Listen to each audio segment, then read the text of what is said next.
Akala ni Levi, hanggang dito na lang siya. Isang maniningil ng buwis. Ayaw ng mga tao, maraming pagkakamali. Pero dumaan si Jesus, tumingin sa kanya at nagsabing, "Sumunod ka sa akin." Kaibigan, hindi tinitingnan ni Lord ang dumi ng past mo.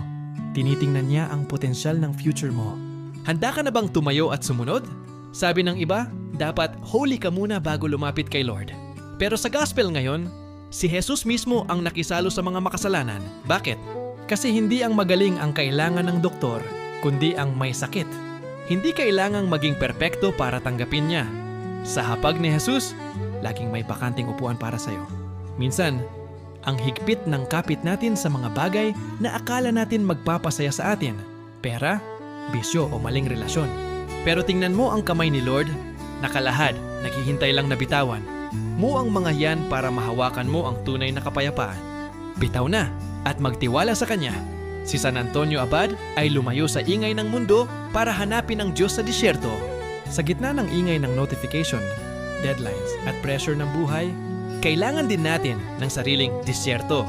Isang sandali ng katahimikan para marinig ang boses ni Lord.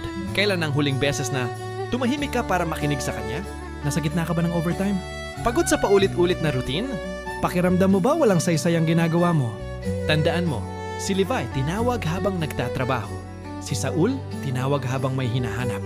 Kahit sa harap ng computer o sa gitna ng commute, kasama mo siya, ang trabaho mo ay mission field mo rin.